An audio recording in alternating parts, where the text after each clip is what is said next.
अनस की स्टोरी में आपका स्वागत है। आज फिर हम एक नई कहानी लेकर आपके सामने उपस्थित हैं। तो चलिए शुरू करते हैं आज की कहानी। एक बार की बात है, एक छोटे से गांव में एक खून की प्यासी चुड़ैल रहती थी। वह एक दुष्ट आत्मा थी जो इंसानों के खून पर जीवित रहती थी। वह हर रात अपने शिकार की तलाश में निकलती थी और जो भी उसके रास्ते में आता था उसे मौत के घाट उतार देती थी। गांव के लोग चुड़ैल से बहुत डरते थे।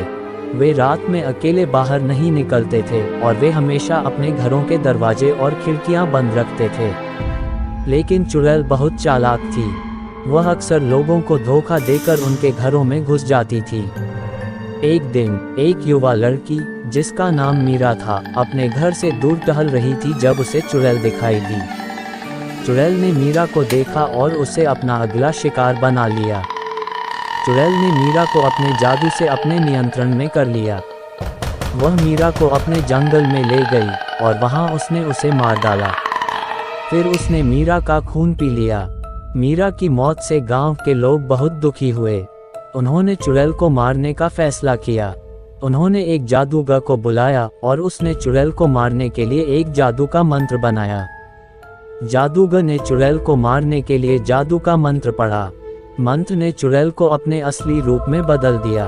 वह एक बदसूरत राक्षसी प्राणी थी। गांव के लोगों ने चुड़ैल को मार डाला।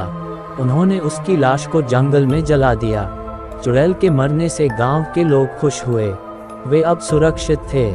लेकिन चुड़ैल की आत्मा अभी भी जीवित थी। वह एक भूत बन गई और वह अभी भी गांव में घूमती रहती है। वह इंसानों को डराती है और वह उनका खून पीने की कोशिश करती है। एक दिन एक युवा लड़के जिसका नाम राहुल था चुड़ैल से मिला। राहुल एक साहसी लड़का था। उसने चुड़ैल से लड़ने का फैसला किया। राहुल ने चुड़ैल को अपने जादू से अपने नियंत्रण में कर लिया। वह चुड़ैल को अपने घर ले गया और वहां उसने उसे एक जादू का मंत्र पढ़कर मार डाला। चुड़ैल के मरने से गांव के लोग फिर से खुश हुए। वे अब पूरी तरह से सुरक्षित थे।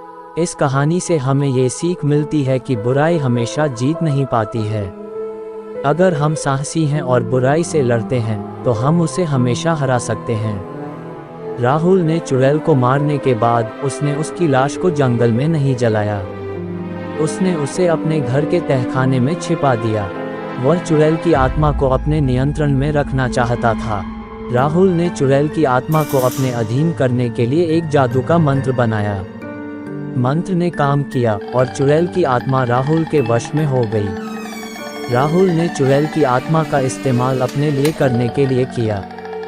उसने चुड़ैल की आत्मा को लोगों को धोखा देने और उनके खून को पीने के लिए भेजा।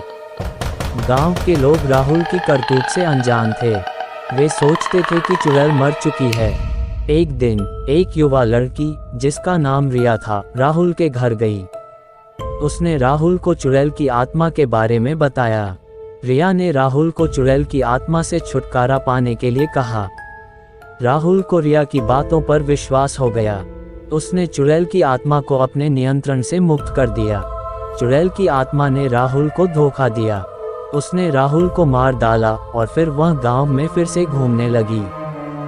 गांव के लोग फिर से डर गए। उन्होंने चुड़ैल को मारने का फैसला किया। उन्होंने एक जादूगर को बुलाया और उसने चुड़ैल को मारने के लिए एक जादू का मंत्र बनाया। जादूगर अपने जादू और शक्ति से चुड़ैल को बड़ी मुश्किलों के बाद हरा दिया और वह चुड़ैल धुआं बनकर आसमान में उड़ गई। इसके बाद गांव में सब लोग खुश रहने लगे। अगर आपको वीडियो अच्छी लगी हो तो प्लीज़ वीडियो को लाइक करें और चैनल को भी सब्सक्राइब करके बेल नोटिफिकेशन को ऑल पर प्रेस कर दे। Thanks for your watching.